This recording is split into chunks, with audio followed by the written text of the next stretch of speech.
boy who watched in silence. Before the world gave him a microphone, life taught him to stay quiet. He wasn't born with that voice. He earned it through silence, fear, and fire. He was 5 years old the first time he watched a man bleed. It wasn't in a movie. It was in real life, right there on the porch, as the sun dipped behind the trees, like it was hiding from a truth. Morgan sat still, not because he was told to, but because he knew something even then. Silence is how you survive. Round Pushpin, Mississippi, 1940s. A place that preached God, but practiced division, where the church taught forgiveness, and the streets whispered, know your place. His place? At the edge of the room, back straight, eyes wide, mouth closed, always watching, never seen. His father was a barber who drank more than he prayed. He left when Morgan was very young. And his mother? She worked 3 jobs, cleaning homes, folding laundry, wiping lives that were never hers. When she got home, she didn't have the strength for bedtime stories, just a nod, and sometimes a sigh that sounded like the whole world was too heavy for her lungs. So Morgan learned to raise himself in a country that wasn't designed for boys like him to rise. At school, he was quiet, not shy, sharp. He saw everything. He felt too much, but teachers didn't reward that. They wanted obedience, repetition, thin smiles on brown faces. So he gave them what they wanted. Nothing, just a shadow in the corner, breathing, waiting, learning. He'd walk home past signs that told him where he couldn't sit, fountains he couldn't drink from, stores where he could enter, but never belong. And at night, he'd lie on his back, staring at the cracked ceiling, mouthing words from books he wasn't allowed to check out. Words like justice, freedom, stage, truth. They weren't dreams. Not yet. They were just echoes.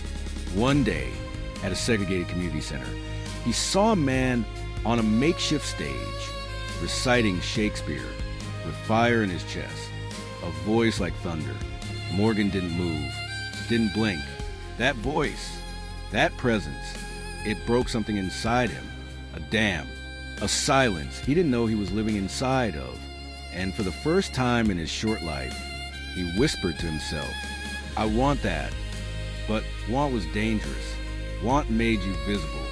Invisible boys in Mississippi, they didn't last long. So he buried the dream, let it rot inside a silent scream.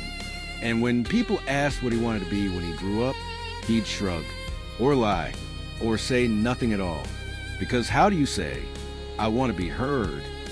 In a world that punishes you for making sound? By the time he was a teenager, he had mastered stillness. You could walk past him and never notice. But inside, he was storing thunder. Every insult, every injustice. Every time a white man looked through him instead of at him. Every moment the world told him, you're not enough. He collected those moments, and he stored them where no one could take them. Right in the center of his chest, next to the words, someday they will hear me. He didn't yet know how. He didn't know when.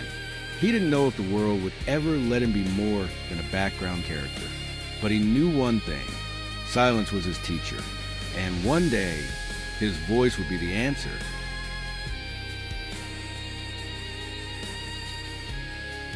Becoming someone he wasn't before he became himself. The world taught him to become someone else. He didn't find his voice on stage.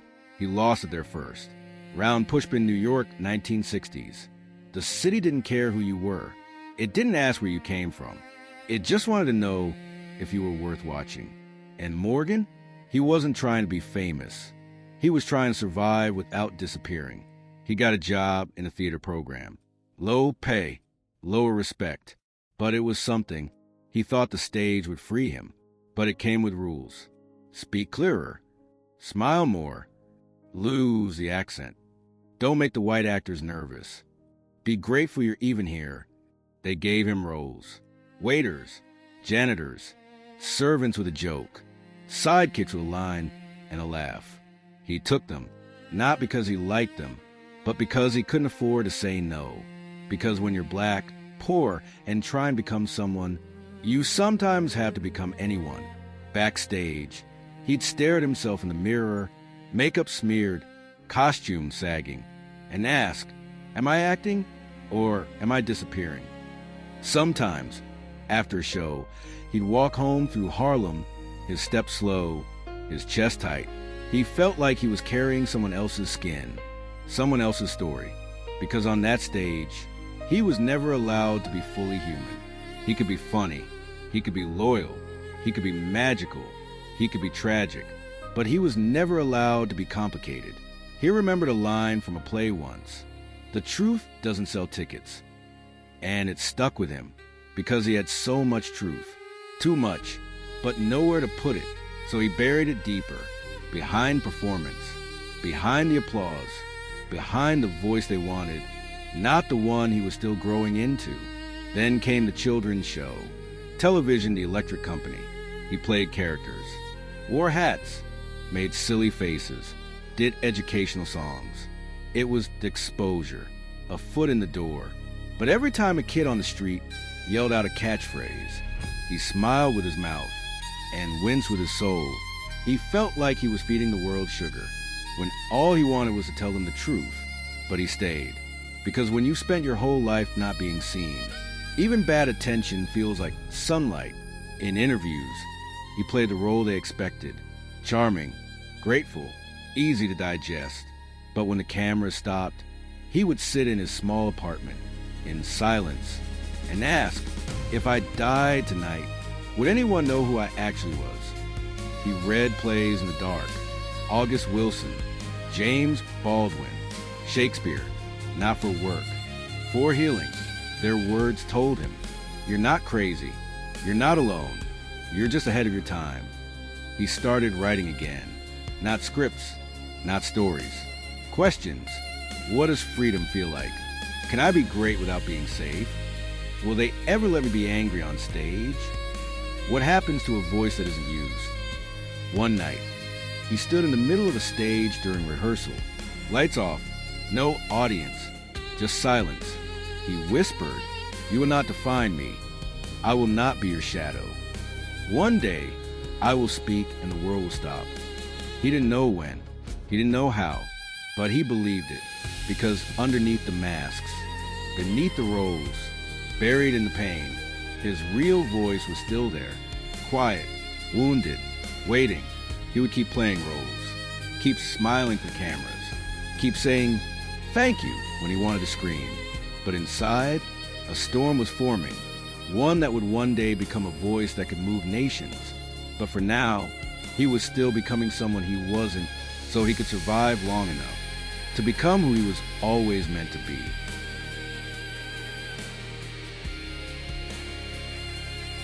The long road to invisible dreams. He wasn't waiting for success. He was surviving the silence it left behind. The dream didn't die. It just stopped making noise. Round Pushpin, New York, 1970s. The sidewalks were full. The theaters were busy. The city never slept. But Morgan often did, just to forget he was awake. He was in his mid-30s, too old for the rising star roles, too young to be wise elder, too quiet to be charismatic, too black to be universal, too proud to say he was breaking, and too invisible for anyone to notice that he already had. He was acting, yes, but not in the way he dreamed. He was acting grateful, acting fulfilled, acting like he wasn't slowly evaporating in a world built to ignore men like him. Auditions became rituals of disappointment. He'd walk in, deliver lines with quiet power, controlled fire, the kind of truth that made a room hold its breath, and then, thanks, we'll be in touch. Which meant, we won't. He watched younger, louder men get the parts. He watched lighter-skinned actors climb faster. He watched diversity become a trend, not a truth, and he clapped for them, smiled, waited, but inside, he was burying another piece of himself. Every single day, he worked temp jobs, drove cabs, voiced corporate safety videos no one listened to, did one-line appearances on soap operas he didn't watch, and every night, he came home to the same question. How long can a man hold a dream before it begins to rot in his hands? His apartment was small, the walls thin, the neighbors loud, but his silence, it was deafening. He had a routine. He'd wake, drink cheap coffee, read worn-out scripts with pencil notes scribbled in the margins, go to auditions where he wasn't what they were looking for, smile like he wasn't bleeding, come home, and try not to lose himself in the quiet. One night, after another rejection, he sat on the floor of his kitchen, back against the fridge, feet cold on the tile, and he said out loud for no one to hear, "Maybe it's not going to happen. Maybe I was just meant to carry the dream, not live it." The words came out hollow, because deep down, he didn't believe them. Not really, because something was still alive inside. A flicker, a rhythm, a sentence he hadn't spoken yet, but knew the world needed to hear. You can't silence a voice that was born in fire. But even belief needs air, and his was running out. Sometimes he walked to the Hudson just to stare at the water, not to jump, not to escape, just to remember that something, bigger than rejection, still moved. The river didn't care about casting calls, or headshots, or agents who said he didn't have the look. It just flowed, and Morgan envied it. He envied how the river didn't need to prove itself, to be allowed to exist. His mother called once a week, always the same questions. Are you eating? Are you safe? Are you happy? He lied on all three. He didn't want her to know that her strong, serious boy was starting to break in invisible places, places that don't bruise, places that don't bleed, places like hope. Then one day, a director pulled him aside after an audition. The man was white, tired, mid-50s, a career of theater behind him. He looked Morgan in the eye and said, "You're not wrong. You're just early." Morgan didn't understand, so the man added, "You're the kind of actor who's going to mean something when the world finally slows down enough to listen." It wasn't a job.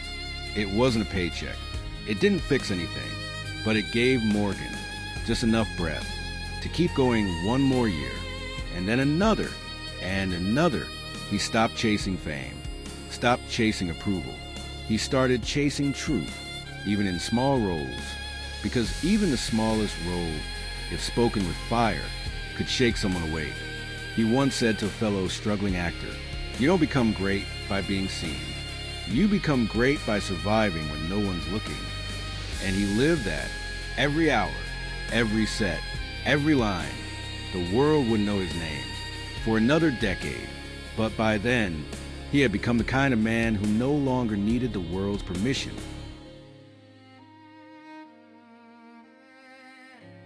The voice they loved, the man they didn't know. They fell in love with his voice. But none of them ever asked what it cost him to speak that way. Behind the calm, there was collapse. Round Pushpin, Los Angeles, early 1990s.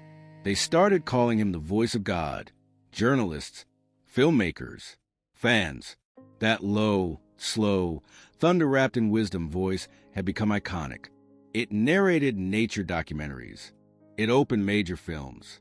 It sold bank commercials and narrated space explorations. People trusted it, even loved it, but almost no one thought to ask, what about the man behind the voice? Morgan Freeman was everywhere. Award shows, red carpets, late-night interviews. He was called elegant, wise, dignified, ageless. He became the go-to figure for quiet strength, for calm authority. But inside, something strange was happening. He was being seen, but not really known.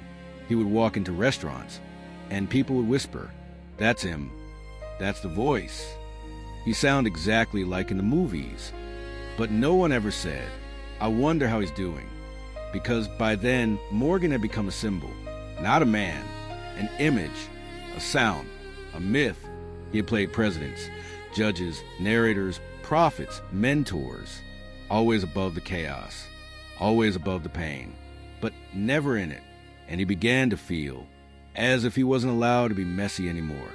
He'd show up to interviews and feel himself slide into the Freeman persona. Warm, measured, witty, but inside, he was aching to scream. because the more they praised his calm, the more he realized he had no room left to fall apart. One night, after a film premiere, he went back to his hotel suite. Alone, he took off the tux, sat in the dark, and said aloud, "They love the sound of my voice, but they never asked what it had to go through to sound like this." Because his voice wasn't a gift. It was a scar forged through decades of silence, polished through grief, strengthened by the need to be heard in rooms that tried to erase him. Every word carried weight, because it came from a man who had learned to carry the weight of being unseen. He tried therapy once. It didn't stick, not because he didn't need it, but because he wasn't ready to take off the armor. He had become so good at playing strong that even he started to forget where the character ended and the real man began. On set, he delivered every line with precision. Directors never needed a second take. Co-stars looked up to him, but when the day ended, he often went home and didn't speak at all, because when the whole world demands your voice, you eventually run out of words for yourself.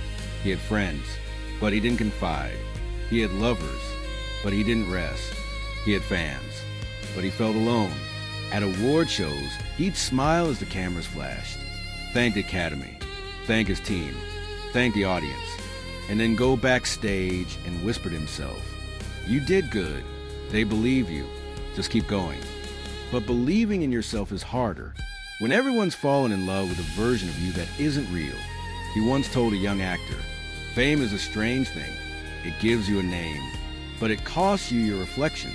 He had roles now, good ones, big ones, but the roles never explored his darkness, his doubt, his childhood pain, his broken marriages, his lost years. He was always the mentor, the helper, the voice of truth. But who, he wondered, was listening when he needed truth? He started journaling.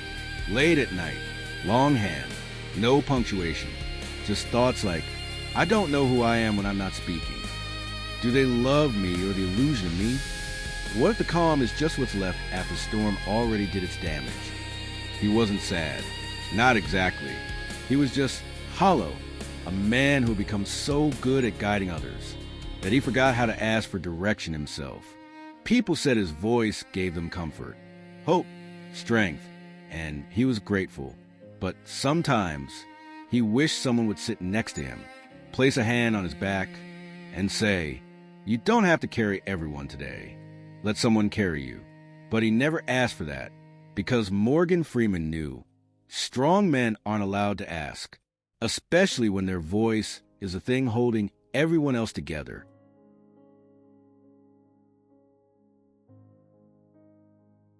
God on screen, Ghost within.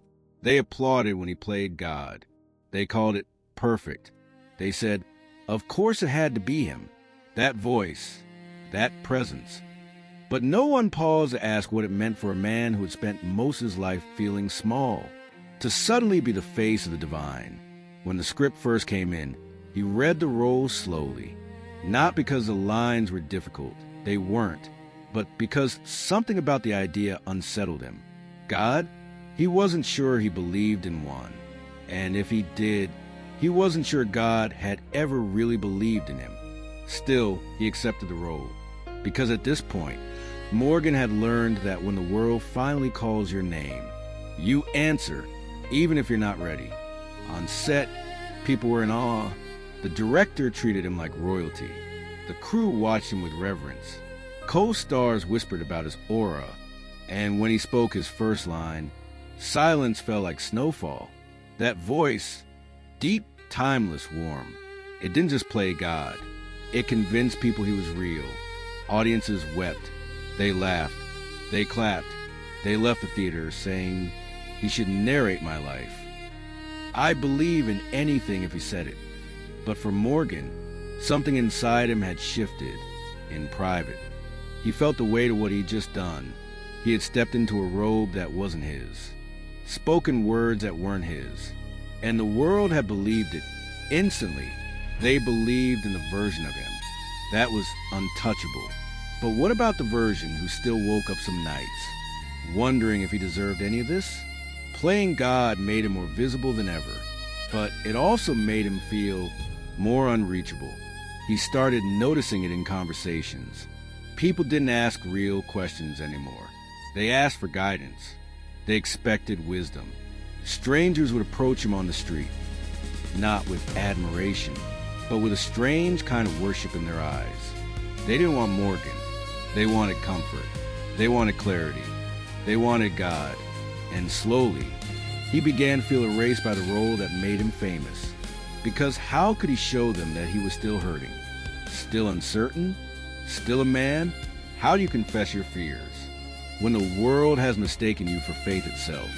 He kept acting. More films, more voiceovers, more calm authority. And inside, the gap grew wider between who they saw and who he really was. He once told a friend over dinner, low voice, tired eyes, "People hear me and feel safe. But sometimes I wish someone would hear me and ask if I'm okay." The truth was, he wasn't okay. Not all the time. He missed being flawed. He missed being unseen. He missed the freedom of anonymity, the ability to stumble, to be wrong, to cry in public. Now he had to be poised, always, because when the world crowns you with holiness, you can't afford to bleed. Behind closed doors, he still sat in silence, still wrote in his journal, still felt the ache of decades spent trying to prove his existence. And now that they finally saw him, it was through a lens so bright. It blinded the man he used to be. He didn't hate the role. He understood its power. He respected its symbolism. But he also knew that once you played God, people stopped looking for your humanity. And maybe that was the loneliest role of all.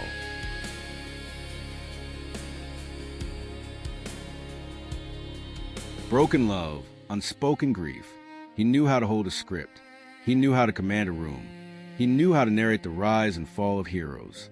But he never quite learned how to hold love without watching it break. Morgan Freeman had played fathers, mentors, husbands, wise men full of advice and unwavering patience. On screen, he carried love like it was a steady flame. But in real life, love was something else entirely.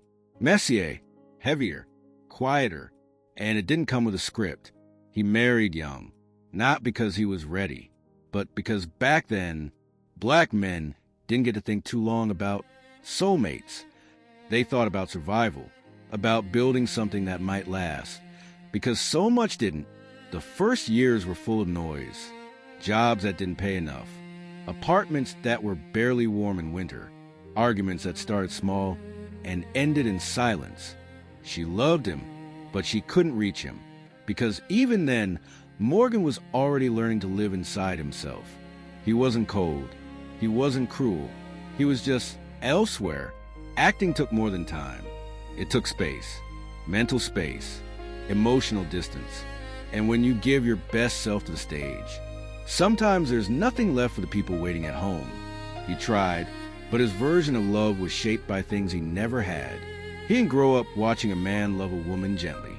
He didn't know what it meant to be vulnerable without apologizing for it. He was loyal. He was present, but he wasn't available. The marriage faded, quietly, like a light you forget to turn off until it burns out on its own. They split. No scandals. No headlines. Just two people who once hoped for more and walked away with less. He married again. This time, later in life, older, more successful, more together, at least on the outside. And for a while, it worked. They laughed. They traveled. They shared a rhythm. But time revealed the cracks. Because success changes a man, and it changes how people love him, too. She wanted him, but the world did, too. And Morgan, by then, had become too used to being claimed. By roles, by fans, by obligations. Intimacy became complicated. Too many expectations. Too little room for failure. And Morgan had spent a lifetime avoiding failure, in public and in private. So, again, love slipped away. He didn't rage. He didn't beg. He simply let go. Quietly, like someone who's done it before. But grief doesn't leave just because you accept it. And the grief Morgan carried wasn't just romantic. It was layered. He had lost friends, siblings, a granddaughter, tragically, violently. A loss that wasn't just painful, but publicly painful. People whispered, papers speculated, strangers looked at him with pity. And Morgan? He shut down. He didn't explain, didn't correct the stories, because some pain is too deep for language. He kept working, kept filming, kept narrating. His voice sounded the same, but if you listened closely, there was a new heaviness, a breath held just a second longer, a softness in the edges. Late at night, he would sit with old photos, not to remember, but to apologize for the moments he missed, the love he didn't know how to return, the version of himself that couldn't stay. He never said he was lonely, but he often said he liked silence. And sometimes, silence is just loneliness that you've taught to behave. He told a friend once, "The hardest thing I ever learned was that wisdom doesn't protect you from heartbreak. It just gives you better language to hide it." Morgan Freeman could play any role, but love, true, enduring, unfiltered love, was the one script he never quite mastered. And the tragedy wasn't that he didn't try. The tragedy was that he kept trying to do it perfectly. And love was never meant to be perfect. The role that almost killed him. He had spent a lifetime holding up the world with his voice. But one morning, his hands just couldn't hold a cup of coffee.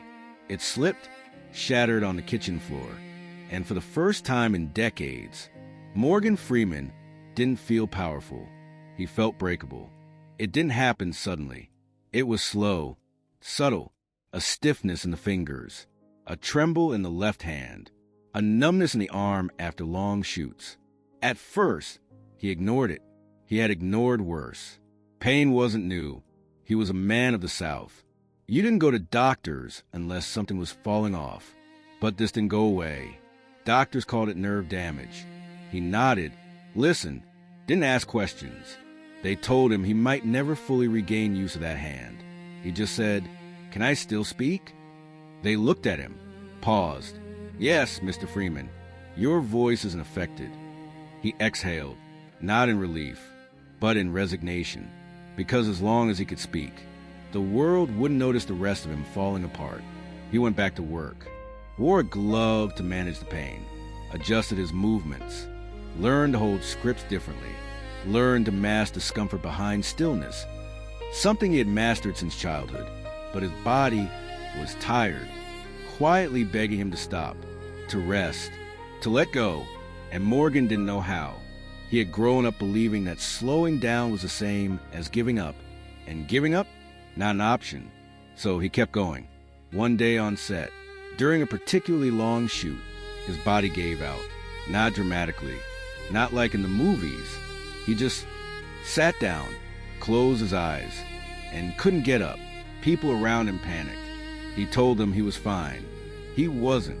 Later, alone in his trailer, he looked in the mirror, not at his face, at his hand. It shook, almost imperceptibly, but enough. He whispered to his reflection, "You need to stop." But he didn't, because he didn't know what life looked like, without movement, without lines to memorize, without cameras, without purpose. So he pushed on. Premieres, voiceovers, appearances. Every morning, pain. Every night, silence. He learned to button his shirt slower, to write with his opposite hand, to pretend. He had once pretended to be God. Now, he was pretending to be okay. Privately, the depression crept in. Not loud, not even sad, just gray. Days started to blur. Memories felt distant. Joy became something that belonged to other people. And through it all, he kept performing. Because the machine doesn't stop for the man. The man must keep up with the machine. Then came the accident. A car crash. Flipped, crushed metal, bleeding inside. News outlets rushed to report it. Freeman stable. Expected to recover. He survived. But something inside him didn't. He never talked about what it felt like to lie in that car, to not know if the next breath would come. He never said what went through his mind, but later, to a friend, he offered one quiet sentence. I thought maybe this is how it ends. Not with applause, but with silence. Recovery was long, painful, lonely. He couldn't work the same, couldn't move the same, but he still had his voice. So he used it, and the world never saw the difference, because the voice was perfect. And to them, that was all that mattered. What they didn't see was a man sitting alone in his home, watching the sunset with tears in his eyes, not because he was sad, but because he had come so close to not seeing another one.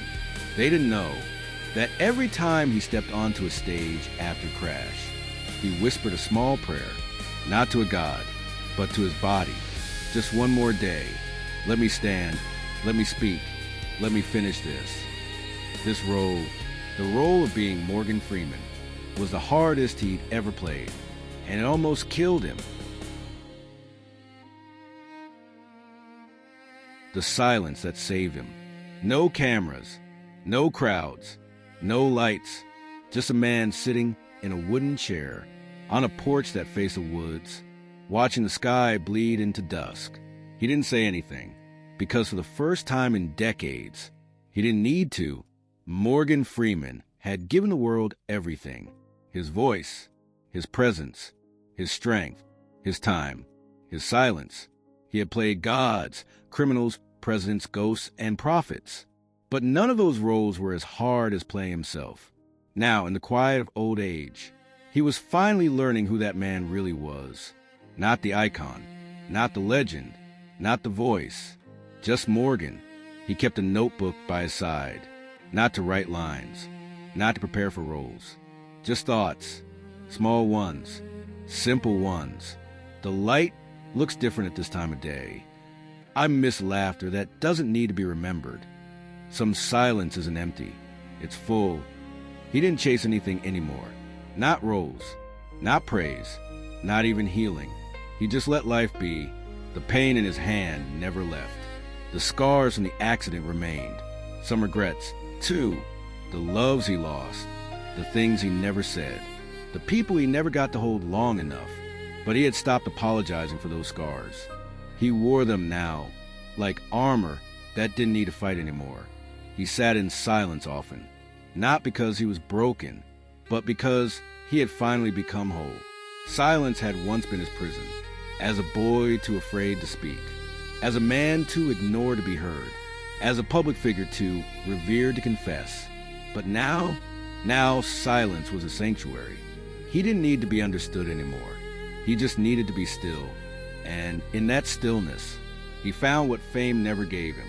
Not glory, not immortality, but peace. A friend once asked him, if you had one final thing to say to the world, what would it be?